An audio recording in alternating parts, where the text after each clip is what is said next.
गुणगान सुन रहे हैं तो अक्सर व्यास पूजा के समय में हम सब इकट्ठे होते हैं। व्यास पूजा के समय शुरुआत में बोलते हैं on this most auspicious occasion. तो मैं सोचा था आज बोलूं या ना बोलूं on this most auspicious occasion. वैसे तो वैष्णव का आविर्भाव भी ऑस्पिशियस है और तिरुभाव भी ऑस्पिशियस है, लेकिन ये है तो ऑस्पिशियस, लेकिन इसको ऑस्पिशियस में स्वीकार करने में थोड़ी सी कठिनाई हो रही है। लेकिन वास्तव में ऑस्पिशियस है इस तरीके से कि मैं ये महसूस कर रहा हूँ, काफ़ी भक्तों ने भी शेयर किया कि इस बार जो हम गुणगान सुन रहे हैं ये बहुत हृदय को छू रहा है और हमें एटलीस्ट सब हम महाराज से ज़्यादा निकट अपने आप को महसूस कर रहे हैं। ये मोर क्लोज टू महाराज, है ना। आप सबका भी ये अनुभव होगा। तो ये वास्तव में इससे मालूम चलता है कि शुद्ध भक्त का गुणगान, उनकी वाणी में इतनी शक्ति है कि अगर हम उनकी इंस्ट्रक्शंस को याद रखेंगे तो हमेशा महाराज के साथ रहेंगे और महाराज भी हमेशा हमारे साथ रहेंगे। तो 3 प्रकार के इमोशंस मेरे अंदर चल रहे थे, मैं किसको बताऊं, टाइम कम है। एक तो ये कि फीलिंग मोर क्लोज टू महाराज। दूसरा एक बहुत रिग्रेट हो रहा है, थोड़ा शोक हो रहा है कि इतनी कृपा मिली, इतना प्रेम मिला महाराज से, इतनी केयर मिली, इतनी इंस्ट्रक्शंस मिली, इतना पर्सनल अटेंशन मिला, लेकिन मोस्ट ऑफ द टाइम मैंने उनको फॉर ग्रांटेड लिया, बड़ा लाइटली लिया। और अब सुन रहा हूँ तो महसूस हो रहा है कि कितनी महत्वपूर्ण, कितना प्रेम महाराज ने दिया और मैंने इसको बहुत लाइटली ले लिया। तो जिस प्रकार से भागवतम के 30 स्कंद में माता देवहूति को बहुत शौक होता है जब कर्दम मुनि छोड़ के जा रहे होते हैं, तो माता देवहूति को लगता है कि अरे इतने बड़े व्यक्ति मेरे पति थे, मुझे कृष्ण प्रेम दे रहे थे, लेकिन मैंने बोला नहीं, मुझे पहले आपका प्रेम चाहिए। तो छोटी छोटी बातों को लेकर मैंने महाराज का समय बर्बाद किया, लेकिन जो महाराज देना चाह रहे थे उसको मैं सही ढंग से ग्रहण नहीं कर पाया, इसका मुझे शौक हो रहा है। और तीसरा जो महाराज का एग्जाम्पलरी बिहेवियर, महाराज की इंस्ट्रक्शंस, वो बहुत सुंदर इंस्ट्रक्शंस है, वो कुछ चर्चा करूँगा। तो महाराज ने बहुत प्रेम दिया। जैसे मेरी पहली मीटिंग महाराज के साथ हुई थी 1997, 10 दिसंबर था और सर्दियों के दिन थे, पंजाबी बाग में सैटरडे था। तो मैं गया वहाँ पे, फर्स्ट टाइम गया था, first time Saturday love fest, और बहुत लेट हो गई। महाराज बिजी थे, मैराथन का टाइम तो बहुत लेट हो गए थे और लेक्चर दिया महाराज ने। मैंने क्वेश्चंस, तो मैं नया था, मैंने हाथ खड़ा किया, खड़ा होकर बोला यस। तो मैंने पूछा कि हम भगवत धाम चले जाएंगे, वापस नहीं करेंगे, इसकी क्या गारंटी है। तो महाराज ने बड़ी स्मार्ट बोला very good question, very intelligent question. तो ये सुनकर मैं इतना खुश हो गया इतने प्रेम से, वेरी गुड क्वेश्चन, तो भाई इतना हृदय को छू गया, वाह। तो उसके बाद फिर धीरे धीरे मिलते गए और फिर मैं मोहनोपा जी क्लासेस में आता था। फिर महाराज ने बोला कि आप पंजाबी बाग में प्रचार शुरू करो। अब मुझे मालूम था प्रचार कैसे शुरू करना है, तो महाराज जहाँ देखते थे मैं उधर हो जाता था। तो संडे लव फेस्ट होती थी, बर्तन धोते थे, सब करते थे। तो सब सीनियर बोलते थे बर्तन धोने से महाराज प्रसन्न नहीं होंगे, उनकी आगे पालन करने से प्रसन्न होंगे। तो चारों तरफ से घिर जबरदस्ती महाराज ने पुश किया कि पंजाबी बाग में प्रीचिंग शुरू करो। और फिर ट्रेनिंग के लिए मैं गया 2001 में पूना में 1 महीने के लिए। तो वहाँ पे मेरे लिए महाराज ने इतना ध्यान रखाया, राधे श्याम प्रभु को फ़ोन किया कि एक व्यक्ति आ रहा है, इसको बड़ा स्पेशल ट्रीटमेंट मिलना चाहिए। और मेरे को उस समय आपने देखा होगा, पूना का पुराना मंदिर है, कैंप में है, शेड के अंदर है, छोटा सा मंदिर है।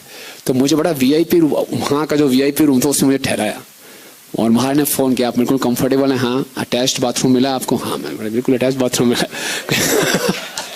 तो महाराज को मालूम था बड़ा बिगड़ा हुआ व्यक्ति है, इसको पूरा कंफर्ट चाहिए। तो पूरे कंफर्ट के साथ मैं वहाँ रह रहा था। कुछ समय के बाद लोग आए, प्रभु आपको कमरा खाली करना पड़े। मैं क्यों भाई? कहते गुरु महाराज का कमरा है, महाराज यहाँ आने वाले हैं अरे बाप रे। तो फिर मुझे बताया जाके वहाँ रुकना, आपने 10-15 कर्मचारी हैं, वहाँ जाओ। तो वह मालूम चला महाराज इतना ध्यान दे रहे थे। राधे श्याम प्रभु बोल रहे हैं Guru Maharaj was daily calling me, he should not feel any discomfort, make him fully comfortable. तो मेरी स्पेशल एकदम अपना कमरा महाराज ने ऑफर किया उसमें, मैं जब ट्रेनिंग के लिए गया था। तो उसके बाद मैं यहाँ आया तो मैं बड़े जोश में आ गया कि अब मुझे रिज़ाइन करना है। तो एक दिन फ्राइडे का शाम थी, तो मैंने रिज़ाइन कर दिया और मैंने रात को आके बताया महाराज टुडे आई हैव रिज़ाइंड। महाराज इतना गुस्से, व्हाई यू हैव रिज़ाइंड? महाराज कर दिया, नो टेक इट बैक। तो मेरा अजीब सी हालत हो गई, क्योंकि भक्त उसमें प्रीचिंग इसी स्टाइल की होती थी, कब तक तेल बेचते रहोगे कितना बेचो। तो रोज ऐसे सुनाते थे, तो बड़ा उत्साह आके मैंने कर दिया। तो फिर मैंने बॉस को फ़ोन किया अपने, कि मैं डेजिग्नेशन वापस लेना चाहता हूँ। तो अच्छी लग रही था कि फ्राइडे इवनिंग था, तो कहता ठीक है कोई बात नहीं, मैंने फॉरवर्ड नहीं किया था, वापस ले लो। तो मैं दोबारा से ज्वाइन किया।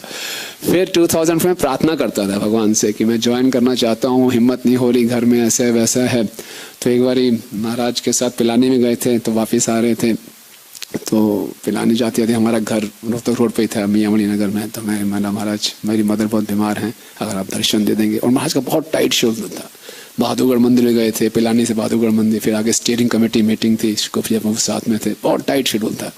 तो मैंने जब रिक्वेस्ट की, महाराज इतने हम्बल है, हमारे बोला I am here to serve the Vaishnavas, है ना, आप बोलिए। तो मैंने फटाफट घर में फ़ोन किया कि महाराज आ रहे हैं, फटाफट सब तैयार किया। तो मेरी माता जी बेड रिडन थी, तो सब वही कंप्लेंट शुरू हुई, मंदिर में रात को लेट आता है, ये बोलता है, इसको बोला शादी करे, ये करे, वो सब शुरू हो गया।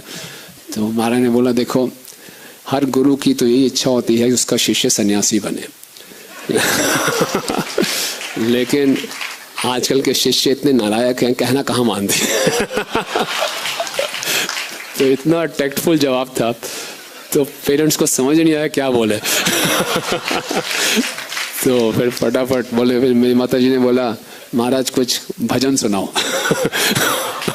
हम इतने बड़े गुरु को ऑर्डर दे रहे भजन सुनाओ। तो महाराज बोले ठीक है। महाराज ने हाथ बजा के हरे कृष्णा गाना शुरू कर दिया। फिर भाग के गए, हमारे मंदिर में करताल था घर में, बोलिए तो करताल के धागा इतना गंदा था, महाराज ने देखा क्या है। फिर भी महाराज ने बजा के 5-10 मिनट कीर्तन किया। और फिर ये सितंबर 2003 की बात है, और फरवरी 2004 में जब पंचतत्व का इंस्टॉलेशन हो रहा था मायापुर में, मेरी माता जी ने शरीर छोड़ दिया। और फरवरी में गुरु महाराज को मीटिंग अटेंड करनी थी, दिल्ली वापस आए। एयरपोर्ट में मिलने गया, तो महाराज ने बोला कोई बात नहीं, संसार ऐसा है, सबको जाना है। फिर महाराज ने बोला कि अपनी माता जी को आप मंदिर में ले गए थे? क्योंकि जाते जाते जब घर से जा रहे थे, मेरे महाराज ने मुझे बोला था अपनी मम्मी को आप मंदिर के दर्शन कराने ले जाना, कैसे भी ले जाना। तो ये सितंबर में बात हुई थी, और फरवरी में माता जी ने शरीर छोड़ा। 5 महीने लगभग निकल गए, और मैं तो महाराज के इंस्ट्रक्शंस को ही भूल गया, मैं लेने गया था मम्मी को।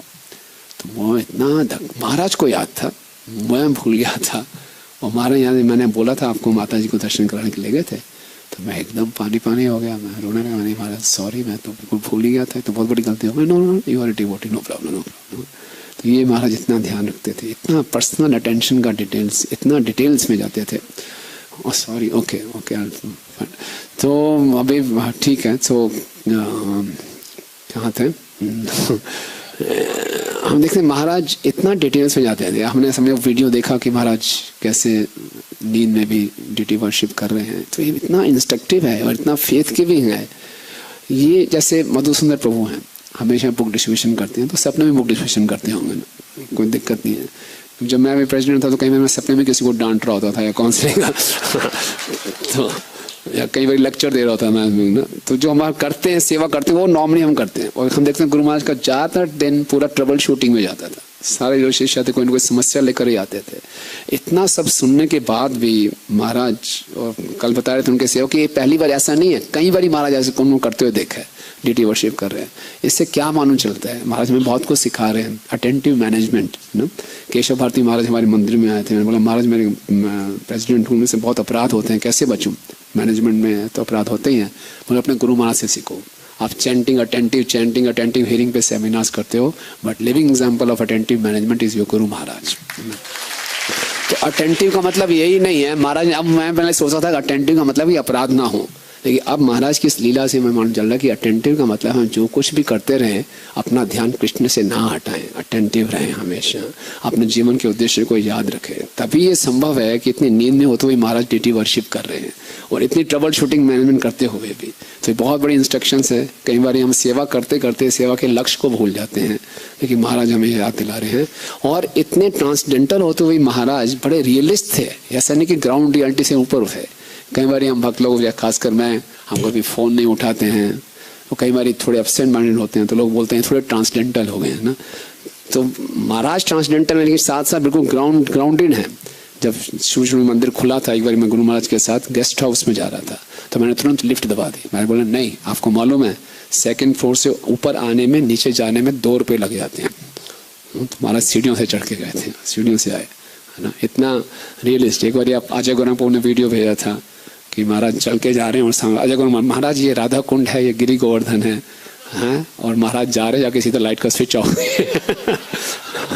तो इतना महाराज ध्यान रखते थे।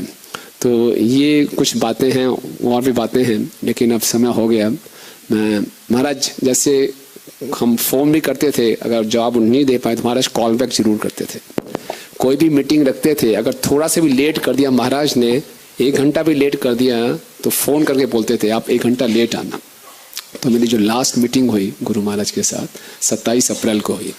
तो 27 अप्रैल के लिए पहले महाराज ने टाइम दिया था 11 बजे का, फिर दोबारा से दशवतार प्रभु से मैसेज आया, नहीं उनको बोलो 11 नहीं 12 बजे आना। 1 घंटे के लिए भी महाराज इतने केयरफुल थे। तो मैं 12 बजे गया। तो उस मीटिंग में यमुनानगर से पीताम्बर कृष्ण प्रभु भी आए हुए थे। तो कुछ 1-2 इशू थे। तो महाराज मैंने देखा और आप सबने देखा होगा पिछले कुछ दिनों से, महीनों से, जब भी हम कोई इस मंदिर का कोई डिस्प्यूट या कोई आपस में भक्तों से अनबन शेयर करते थे तो महाराज की आंखों में आंसू आ जाते थे। आप सबने ऑब्जर्व किया होगा, महाराज बहुत इमोशनल हो रहे थे, है ना। और महाराज को बहुत हर्ट करता था कि भक्त लोग छोटी बातों में कितना डिसएग्री कर रहे हैं। तो महाराज ने सब सुना। तो महाराज ने 2-3 स्टेटमेंट्स दी। महाराज ने एक बहुत इंपॉर्टेंट स्टेटमेंट बोली। महाराज ने कहा unity is more important than personal ambitions. ये ध्यान रखें हम। Unity is more important than personal ambition. कई बार पर्सनल स्पिरिचुअल एम्बिशन हमारी पर्सनल हो जाते हैं, जो कि उस केस में हो रहे थे, लेकिन उसमें कन्फ्लिक्ट हो रहे थे। तो जब ऐसा कभी हो तो अपने पर्सनल एम्बिशंस को हम सेक्रीफाइस करके यूनिटी पे ध्यान। फिर बोले जितने भी कन्फ्लिक्ट्स हैं मेजर कारण फॉल्स ईगो है। और फिर महाराज ने बोला कि इस्कॉन को जो खतरा है बाहर से नहीं, अंदर के नहीं कन्फ्लिक्ट से ज़्यादा खतरा होगा। तो ये महाराज ने जो 27 अप्रैल को मेरी मीटिंग हुई उसमें मुझे 3 आदेश मिले। और कोइंसिडेंस है कुछ है, महाराज हर बार ही बोलते थे। पिछले कई जगह महाराज लेक्चर दे रहे थे तो प्रचेतस का एग्जाम्पल देते थे, कोऑपरेशन कोऑपरेशन कोऑपरेशन, अपनी विल में लिख के भी गए। और एक कोइंसिडेंस है कि महाराज ने अपनी अंतिम लीला शरीर भी छोड़ा तो उस हॉस्पिटल का नाम है सिनर्जी, कि सिनर्जी, है ना। तो ये हमेशा हम याद रखें कि जाते जाते भी महाराज हमें सिनर्जी सिखा के जा रहे हैं। महाराज ने उस स्थान को चुना, उसका नाम भी सिनर्जी चुना। तो हम कभी भी अगर हमारे में लड़ाई झगड़ा होगा भक्तों में, अब होगा, बहुत सी मिसअंडरस्टैंडिंग्स होंगी, डिफरेंस ऑफ ओपिनियन होगा। तो जय हिज होलीनेस गोपक गुरु प्रसाद स्वामी महाराज की